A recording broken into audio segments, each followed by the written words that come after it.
വിജയേട്ടാ നമസ്കാരം. നമസ്കാരം. വിജയേട്ടാ, UDF തരംഗമാണ് എല്ലായിടത്തും എന്നാണ് സകല മാധ്യമങ്ങളും റിപ്പോർട്ട് ചെയ്തുകൊണ്ടിരിക്കുന്നത് കേട്ടോ. എല്ലായിടത്തും UDF തരംഗമാണ്.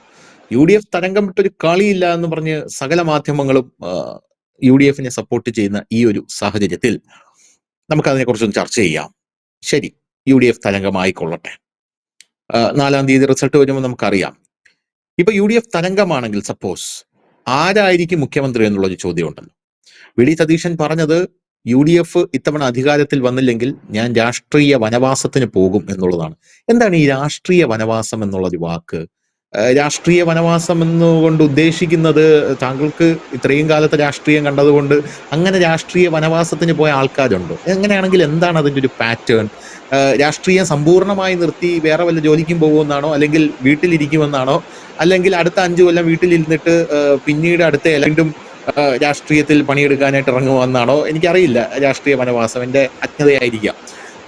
ഇപ്പോ മുഖ്യമന്ത്രി സ്ഥാനത്തേക്ക് എല്ലാവരും പറയുന്ന പേര്, എല്ലാവരും എന്ന് പറഞ്ഞാൽ സകല നിരീക്ഷകന്മാരും കോൺഗ്രസിന്റെ അണികളും പറയുന്ന പേര് രമേശ് ചെന്നിത്തലയുടെ പേരാണ് മുഖ്യമന്ത്രി ആയിട്ട് പറയുന്ന പേര്.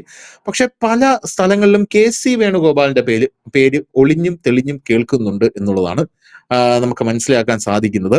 നമ്മുടെ പത്മജ വേണുഗോപാൽ ഉണ്ടല്ലോ, തൃശ്ശൂരിൽ നിന്ന് മത്സരിച്ച ലീഡർ കെ കരുണാകരന്റെ മകളായിട്ടുള്ള പത്മജ വേണുഗോപാൽ ഒരു വാക്ക് പറഞ്ഞത് എന്റെ മനസ്സിലോട്ട് ഓർമ്മ വരികയാണ്. കോൺഗ്രസ് പാർട്ടിയെ കുറിച്ച് നിങ്ങൾക്ക് അറിഞ്ഞുകൂടാത്തതുകൊണ്ടാണ്. വളരെ സൗമ്യമായിട്ട് സംസാരിക്കുന്ന ഒരു സ്ത്രീയാണ് പത്മജ വേണുഗോപാൽ. നല്ല രസമാണ് സംസാരം കേട്ടിരിക്കുക. വളരെ എന്ത് ദേഷ്യപ്പെട്ടാലും വളരെ കാമായിട്ടാണ് ദേഷ്യപ്പെടുന്നത്. അവർ പറയുന്നത് കോൺഗ്രസ് പാർട്ടിയെ കുറിച്ച് നിങ്ങൾക്ക് അറിഞ്ഞുകൂടാത്തത് കൊണ്ടാണ്. വി.ഡി. സതീശനെയൊക്കെ ഇപ്പൊ എടുത്ത് കളയും. വേറെ ആൾക്കാർ ഇവിടെ മുഖ്യമന്ത്രിയാകാനായിട്ട് തച്ചു വെച്ചുകൊണ്ടിരിക്കുകയാണ് ഉടുപ്പൊക്കെ.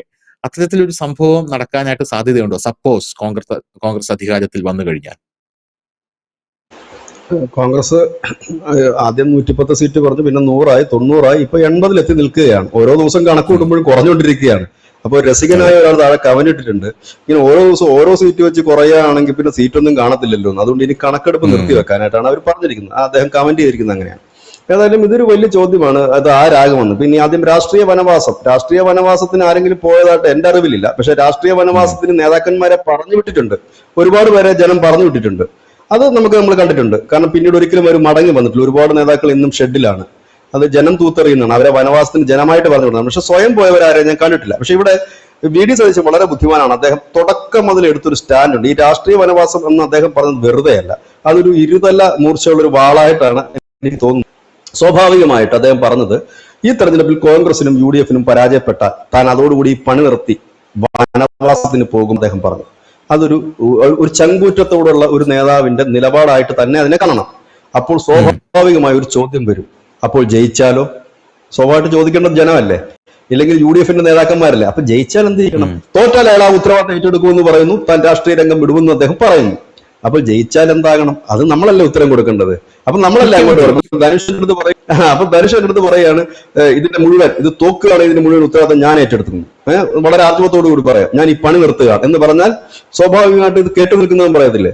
അപ്പോ ജയിച്ചാൽ ഇവരെന്തെങ്കിലും ഒരു സ്ഥാനം കൊടുത്തല്ലേ പറ്റൂ. കാരണം ഇത്ര ആർജവത്തോട് തോന്നുന്നതിന്റെ ഉദ്ദേശം എന്ന് പറഞ്ഞാൽ തോറ്റാൽ ഉത്തരവാദിത്തം മൊത്തം എനിക്കാണെന്ന് ഞാൻ പറയുന്നു. അപ്പോൾ ഇതിന്റെ നെടുനായകത്വം വഹിക്കുന്ന ഒരാൾ ഞാനാണ് എന്നാണ് അദ്ദേഹമാണ് പറഞ്ഞു വെക്കുന്നത്. ഇതിന്റെ മുഴുവൻ റിസ്ക് ഞാനാണ്, ഇതിന്റെ മുഴുവൻ നേതാവും ഞാനാണ് അദ്ദേഹം പറഞ്ഞു വെക്കുന്നുണ്ട്. പക്ഷെ ഇതിനകത്ത് വലിയൊരു കാര്യം എന്ന് വെച്ചാൽ, ഇപ്പൊ ഈ കോൺഗ്രസിനെ സംബന്ധിച്ച്, UDFനെ സംബന്ധിച്ച് അവരൊരു 80 സീറ്റിലേക്കാണ് ഭരിക്കുന്നെങ്കിലും 72 ഭരിക്കാൻ വേണ്ടത്, 80 സീറ്റ് കിട്ടുക എന്ന് കരുതുക. 80 സീറ്റ് കിട്ടിയാലും കുറേ കോൺഗ്രസുകാരുടെ മാത്രം സമ്മതം പോരാ. ഇതിനകത്ത് മറ്റു ചില കാര്യങ്ങൾ കൂടിയുണ്ട്. ഒന്ന്, മുസ്ലിം ലീഗിന്റെ ഒരു വലിയ പ്രാതിനിധ്യം ഈ സർക്കാരിലുണ്ടാകും. അവരെടുക്കുന്ന നിലപാട്, അതിന്റെ അപ്പുറത്തെ ഒരു നിലപാട് സഭകൾ എടുക്കും. സഭയ്ക്കും വളരെ നിർണായകം ഈ UDF സർക്കാർ വന്നാൽ ഉണ്ടാകും. കാരണം അവരുടെ തന്നെ എനിക്ക് തോന്നുന്നു RC-കാരുടെ ആണെന്ന് തോന്നുന്നു ഏറ്റവും കൂടുതൽ നേതാക്കന്മാർ ഇത് മത്സരിച്ചിട്ടുണ്ട്. അവരുടെ നിലപാട് അറിയേണ്ടി വരും, മാർത്തോമയുടെ നിലപാട് അറിയേണ്ടി വരും, യാക്കോബൈറ്റിന്റെ നിലപാട്, അങ്ങനെ സഭകളുടേതായ ഒരു നിലപാട് ഇതിൽ അറിയേണ്ടതായി വരും. പിന്നെ കോൺഗ്രസിന്റെ നേതാക്കന്മാരുടെ അഭിപ്രായങ്ങൾ ഇതിൽ അറിയേണ്ടതായിട്ട് വരും.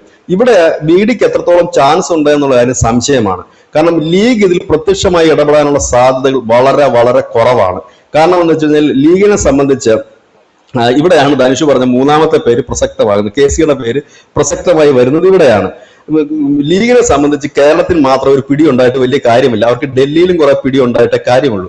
അപ്പോൾ സ്വാഭാവികമായി വി ഡി സതീശനെ പോലൊരാളെ പിന്തുണച്ചുകൊണ്ട് അവർക്ക് പ്രത്യേകിച്ച് നേട്ടമൊന്നുമില്ല. പക്ഷെ കെ സിയെ പോലൊരു നേതാവെന്ന് പറയുമ്പോൾ ഒരു ഫയർ ബ്രാൻഡ്, അല്ലെങ്കിൽ രാഹുൽ ഗാന്ധിക്ക് ഈക്വൽ ആയിട്ട് നിൽക്കുന്ന ഒരു മനുഷ്യൻ, അതായത് കേന്ദ്രത്തിലും കേരളത്തിലും ഒരുപോലെ തന്നെ അധികാരം കേന്ദ്രീകരിച്ചിരിക്കുന്ന, അല്ലെങ്കിൽ മറ്റു സംസ്ഥാനങ്ങളിലെ ഒരു മെയിൻ റോളിൽ, ലീഡ് റോളിൽ കളിക്കുന്ന ഒരു ക്യാരക്ടർ, ആ വ്യക്തിയെ പിന്തുണയ്ക്കുന്നതിലൂടെ ലീഗിനെ സംബന്ധിച്ചായാലും നാളെ തമിഴ്നാട് പൊളിറ്റിക്സിൽ അവിടെ മുസ്ലിം ലീഗ് കോൺഗ്രസും എല്ലാം DMK മുന്നണിയിലാണ് തമിഴ്നാട്ടിൽ അവര് മത്സരിക്കുന്നത് തന്നെ, അവർ ഭരിക്കുന്നത് അങ്ങനെ തന്നെ.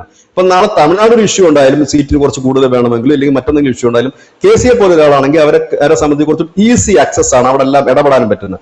കർണാടകത്തിന് മുസ്ലിം ലീഗിന് ഒരുപാട് ബന്ധങ്ങളും കാര്യങ്ങളും ഉള്ളതാണ്, അവിടെ ഇടപെടാനും പറ്റുന്ന ഒരാൾ കെ സി ആണ്. അപ്പോൾ സ്വാഭാവികമായി തന്നെ മുസ്ലിം ലീഗിനെ സംബന്ധിച്ച് കെ സി ആണ് കുറച്ചുകൂടെ ആപ്റ്റ് ആയിട്ടുള്ള ഒരാള്.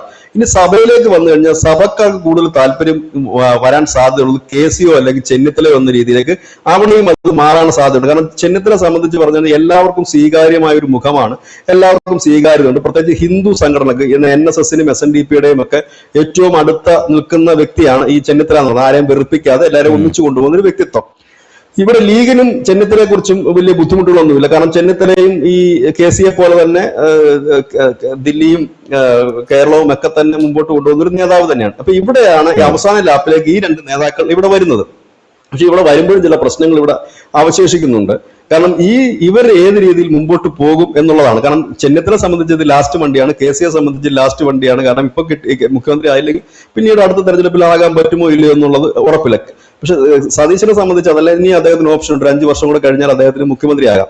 അതെല്ലാം കൊണ്ട് BDക്ക് എത്രത്തോളം സാധ്യത ഉണ്ട് എന്നുള്ളത് കാത്തിരുന്ന് കാണേണ്ടതായ ഒരു കാര്യമാണ്. പിന്നെ ജയിച്ചു വരുന്ന MLA അവരെ എത്രത്തോളം കൂടെ നിർത്താനായിട്ട് VD സതീശന് പറ്റുമെന്നുള്ളത്. കാരണം VD സതീശന്റെ അത്രയും അതിനുള്ള ഒരു ആവനാഴിയിൽ അത്രയും സംഭവങ്ങളൊന്നും ഉണ്ട് എന്ന് തോന്നുന്നില്ല. കാരണം കെ സിയെ പോലെ ചെന്നിത്തലയെ പോലെ പരിണതപ്രജ്ഞരായിട്ടുള്ള നേതാക്കളുണ്ട്, അവർക്ക് ഇത് ഹാൻഡിൽ ചെയ്ത് ശീലമുണ്ട്. ഏതൊക്കെ രീതിയിൽ ഹാൻഡിൽ ചെയ്യണമെന്ന് അവർക്ക് നന്നായി അറിയാം. അതൊക്കെ കൊണ്ട് തന്നെ അവരുടെ കയ്യിലേക്ക് പോകും. അതായത് നമുക്ക് ഒരു കാര്യം ഉറപ്പിക്കാം, പത്മജ വേണുഗോപാൽ പറഞ്ഞത് 100% ശരിയാണ്.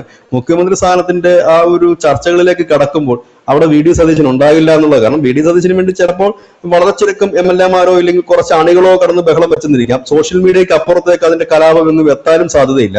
അവിടെ ഉയർന്നു വരുന്ന ഒരു പേര് ചെന്നിത്തലയാകാം, ഇല്ലെങ്കിൽ സമവായ സ്ഥാനാർത്ഥി എന്ന പേരിലേക്ക് കെ സി വരാനുള്ള സാധ്യതകളാണ് വളരെ കൂടുതൽ. കാരണം കെ സി എന്ന് പറഞ്ഞു കഴിയുമ്പോൾ ഒരു സംഭവമാണ് എന്ന രീതിയിൽ കോൺഗ്രസുകാർക്കിടയിലും ലീഗും മറ്റുള്ളവർക്കിടയിലും ഒക്കെ ഉണ്ട്. കാരണം പാർലമെന്റിൽ FCRനെതിരെ ശബ്ദിച്ച കെ സി, ഇല്ലെങ്കിൽ ഇവിടുത്തെ സഭകൾക്ക് വേണ്ടിയിട്ടും മറ്റേ ലീഗിന് എന്നൊക്കെയാണ് ഇവിടെ പറയുന്നത്.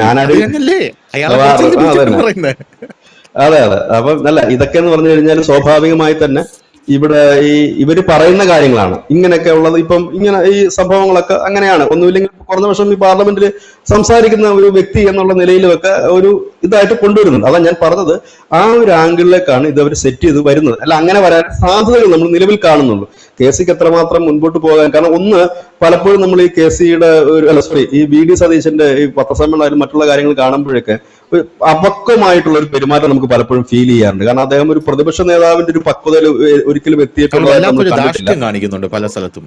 ധാർഷ്ട്യത്തിന്റെ അല്ല, പലപ്പോഴും ഒരു എന്താണ് ആ സാഹചര്യങ്ങൾക്ക് അനുസൃതമായിട്ടല്ല അദ്ദേഹം പെരുമാറുന്നു. ഒന്നും പെട്ടെന്ന് തന്നെ പ്രൊവോക്കാവുന്ന ഒരു സ്വഭാവം അദ്ദേഹത്തിനുണ്ട്. രണ്ടാമത്തെ ഒരു കാര്യം എന്ന് വെച്ച് കഴിഞ്ഞാൽ നമ്മൾ ഈ കഴിഞ്ഞ വർഷങ്ങളിലെല്ലാം അദ്ദേഹം കേരളത്തിന്റെ പ്രതിപക്ഷ നേതാവായിരുന്നു. അദ്ദേഹത്തിന് ഒരു ഐതിഹാസികപരമായ സമരം മുമ്പോട്ട് കൊണ്ടുപോകാൻ കഴിഞ്ഞിട്ടില്ല, ഇല്ലെങ്കിൽ ഒരു വലിയ ഒരു ഇഷ്യൂ റേസ് ചെയ്ത് കൊണ്ടുവരാൻ കഴിഞ്ഞിട്ടില്ല. നേരെ മറിച്ച് കഴിഞ്ഞ നിയമസഭാ തെരഞ്ഞെടുപ്പ്, ഇപ്പോഴല്ല, അത് കഴിഞ്ഞ നിയമസഭാ തെരഞ്ഞെടുപ്പിൽ ശ്രീമാൻ ചെന്നിത്തല സ്പ്രിംഗിൾ ഉൾപ്പെടെയുള്ള അഴിമതികൾ കൊണ്ടുവരാൻ അദ്ദേഹത്തിന് കഴിഞ്ഞിരുന്നു, അത് മുമ്പോട്ട് കൊണ്ടുവരാൻ കഴിഞ്ഞിരുന്നു. പക്ഷെ അത് ഏറ്റുപിടിക്കാൻ കോൺഗ്രസുകാർക്ക് കഴിഞ്ഞില്ല എന്നുള്ളതാണ് മറ്റൊരു ദൗർഭാഗ്യകരമായ കാര്യം. ഇവിടെ കുറച്ചുകൂടി കപ്പാസിറ്റി ഉള്ള ഈ സർക്കാരിനെതിരെയുള്ള വലിയ ആരോപണങ്ങളും അഴിമതികളുടെയും ഒക്കെ വലിയ ഒരു വശം തുറന്നുവിടാൻ ചെന്നിത്തലയ്ക്ക് കഴിഞ്ഞിട്ടുണ്ട്.